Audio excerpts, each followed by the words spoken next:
One of the main reasons that sellers decide to quit selling on Amazon FBA is because they simply run out of time to do the work required in their business. And what I mean by this is they just simply don't realize the amount of time that it takes. Now, in my videos over the last 4 years since I've been recording, I have recommended at least 10 hours per week to be successful in an Amazon FBA business. And especially with the method that I teach, which is replens, arbitrage, and wholesale as well, a lot of it comes down to it is a simple business model, but it requires hard work. And what I mean by that is it may be simple to understand, buying something low, selling it high, but ultimately it does require your time. It requires your energy. It requires you to learn a bunch of new things about Amazon, to learn how to source product, how to send product in, all of these other things that come into the business. And so what it comes down to is your time, which is why 10 hours per week is the minimum that I recommend you have available whenever you're starting an Amazon FBA arbitrage or wholesale business. Now, one thing that many people don't start to realize though is as the business begins to grow, maybe you're at $5,000 to $8,000 per month, you've gone from zero, you go all the way to 5, that's a hard stage to get to, but then you hit that $5,000 to $8,000 per month, and while you've learned a lot of things, now your responsibilities are growing. You have to now learn how to deal with inventory management and how to reprice products and some extra software that can do some activities for you because your time is becoming more limited. And once you get to $15,000 to $25,000 per month in sales, you realize that it's taking up 20 hours per week of your time in a lot of cases. And this is where people have to make a decision. They either quit their jobs, they have to double down on their business, or they have to outsource the activities to somebody else. And so I see a lot of people decide to, instead of going all in on the business and they don't feel like they have the money to hire and train someone else, they just decide to shut down the business altogether because the time does not allow for them to be able to grow the business in the way that they want to, and it just seems to be pulling away from all their other activities. Now, there are a couple things that I recommend you do at this point. First, if there's anything that you're doing in your free time that you no longer should be doing, maybe you watch too much TV, maybe you do things a little bit too much that in terms of your time can now be focused on the business. If you can save a couple hours extra per week, that can really make a huge difference. Now, I watch television, I'm on social media, I waste time just like everybody else. But depending on your schedule, it may be excessive, or depending on what you're doing, you may have other things that can be cut out so that then you can focus on high ROI generating activities to bring revenue into your business. And that's what you need to be looking at.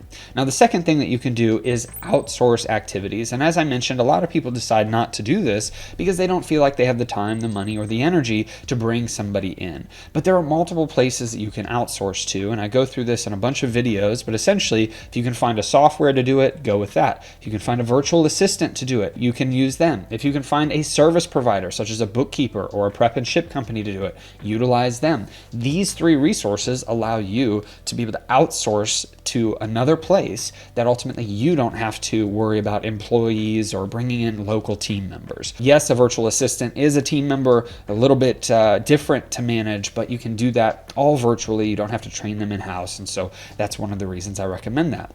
And so if you decide to reduce some of your profits by outsourcing an activity, that should free up enough time that now you can generate more revenue in your business to make up for the difference in profits. So you might have a smaller profit margin. Maybe you go from a 20% profit margin to a 15% profit margin, but hopefully because of the extra time you can spend on generating revenue, you'll grow your revenue, which will therefore grow your profit bottom line, and you'll have a smaller profit margin. So instead of making $2,000 a month with 20% profit margin, maybe you're making $2,500 a month with a 12% profit margin. These are the things that you're hoping to do as you grow and scale. And even though your profit margins are lower, the outsourcing piece helps you to grow your business, grow your bottom line, and free up some more of your time. Now, another reason that many people quit is simply because they are burnt out. And this comes down to someone that has been in this business for so long, or maybe they've been doing a lot of things for so long, and they just simply don't feel like they can handle that anymore, which a lot of times comes down to either a time management issue, which I have many videos on my channel regarding time management, or it comes down to just truly not having a purpose in the direction that you're going with this business. Now, I know in myself, I've had many times where I have felt burnt out, and a lot of that comes back to a purpose issue, or maybe I just feel like I'm doing activities that I no longer want to do and I feel lost because of it. And this is a tricky place to be in. I remember early on in my Amazon business, I was doing about $25,000 per month, and it came down to a decision of, is this something that we continue to do where we're just at the same level, or do we decide to outsource activities to somebody else? And making that decision to outsource is what catapulted my business then to 6 figures per month, because it was able to free up my time from something that no longer felt purposeful. I honestly hated doing the prep and ship process once I was at $25,000 per month because it was so much. And so outsourcing that to other people freed up my time to focus on the activities that I really wanted to focus on, which was sourcing, purchasing, and growing the business to multiple higher levels. Now, in this, whenever you hit a burnout period, it does come back to figuring out what is your purpose. For me at the time, my purpose was I had quit my job and I needed to make this work for me and my family. And so ultimately, that is what the purpose came back to. If I did not outsource, I would have had to leave the business and go back to being an employee, which was the last thing that I wanted to do at the time. So if you're somebody that's starting to feel burnout in your business, then you have a couple different options. One, you can decide, hey, this isn't working for me, and that's totally okay. If you don't like doing the business, you can leave and you can go back and get a job, or maybe you can start another business. But realize, even if you don't like what you're currently doing in the business, because you've hit that $25K a month and it's just a lot that you don't want to do anymore, well, you could outsource those activities, or you could take the knowledge that you've learned and apply it to other business models, maybe selling on Walmart or selling on Etsy or eBay, or you can look at partnering with companies and brands, or you can switch up your business model because you have so much knowledge. So that is an option,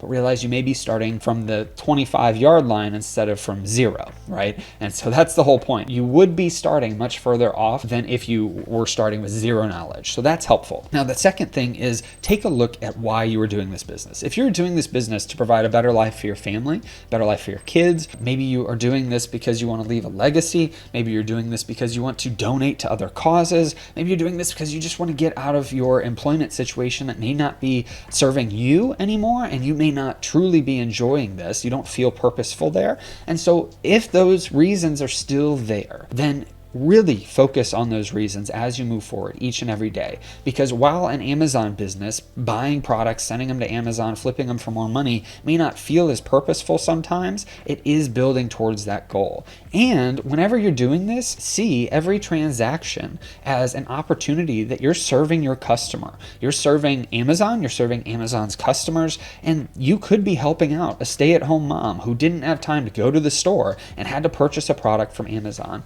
And this was ultimately your way of serving them through business. And so that is something that can help me continue to keep going, and hopefully it can help you continue to keep going whenever you feel as if something isn't as purposeful in your life. And the third reason that I see many people quit selling on Amazon FBA is because they don't fully understand the financial side of the business. Now, I have many videos talking about ROI, return on investment versus profit, on how to deal with cash flow and how you can best set up your finances in your Amazon business.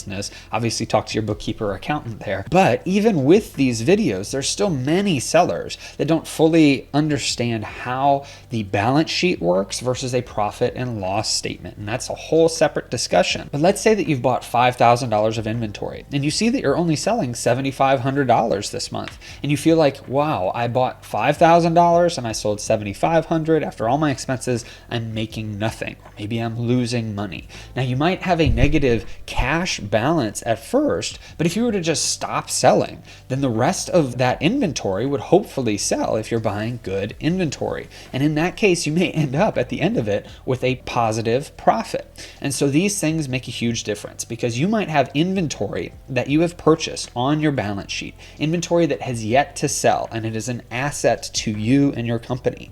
Well, in those cases, you've put out money and you still have this asset. However, you aren't seeing the profit come through. through because you have spent the money and it has yet to sell. Now, once that inventory sells and it's profitable, that's when you have the ability to realize the profit in your business. And so I see a lot of sellers that only look at the capital they've put out, the capital that they've received back, and they say they're not making any profit. When if they were to actually give it enough time and let the process fully play out, their inventory sell out, then they actually would be making a profit in their business that could provide for them in the way that they need for their family and their business. Now, if you have any questions on this, I recommend talking to a bookkeeper or an accountant about it. I do recommend eCommerceAccountingLLC.com for any e-commerce bookkeeping and accounting tax services. But ultimately, if you've got someone that you know, like, and trust as your bookkeeper, or someone that at least understands these concepts, I would talk to them about how does inventory actually work in my Amazon business? How does profit get realized, or how does it come back to me in the business? And really, what's the difference? Because if I've put out $10,000 and I've only gotten $7,000 back, and that can feel pretty crummy until you realize that you've got a lot more money that still needs to sell, the inventory that needs to sell to bring back money into your business. So this is a much more complex topic, a much more long and drawn out topic that could be discussed in its own separate video. And ultimately, this is something that needs to be realized in an inventory cash heavy business. Just because you put money out and purchased inventory does not mean that you should be getting all of that inventory purchase back to you within the next couple weeks, right? It's going to take a few months for Amazon to receive the shipments, for Amazon to sell the goods, for the time allotted. Maybe it's 2 weeks until you can even get a disbursement. There's all types of things that slow down the capital return. And so I see people quit because they don't fully understand the financial side of it, and they put out a bunch of money on a credit card that they weren't ready to do yet. And so I would rather see people start with $100 of their own money that maybe they were to flip on eBay from stuff around their house, and they put that and continue to roll it back over into the business than to take out $5,000 of credit card debt because they think they're going to make all this money back, right? These are the decisions that can ultimately help you or hurt you. And so if you start in a financially stable way of taking money that you're willing to invest into the business, allowing that to sell through, put more money back into the business, and then you can start seeing these profits come through over time if you fully understand the financial aspects of selling on Amazon. Again, tons of videos on this channel if you need to get a refresher in that. And the other benefit of knowing the financial side of the business is you'll be able to fully understand how you should best scale your business. If you know your profit margins and you know how this works, then you know if I add a sourcing agent, somebody that's going to purchase products for me, and they're able to do X, then I'm going to make Y because I understand the financial side of my business. If I bring a prep and ship person, how is that going to affect my bottom line? These aspects are key to being able to run a successful business, let alone an Amazon business as well. Now, if you've been selling for a while and resonate with any of these 3 points, I recommend that you check out the links below in the description to see everything that I have that can offer your business some more learning opportunities, knowledge, etc., that can help you grow and scale. And if you're brand new, I also have links for you in the description below as well. Leave your comments. Let me know if you can think of other reasons that people would be leaving the business, or maybe you've been struggling with certain things that I can help with in the comments. But ultimately, I hope this video helps you and blesses you, and I hope you have a great rest of your day and a blessed rest of your week.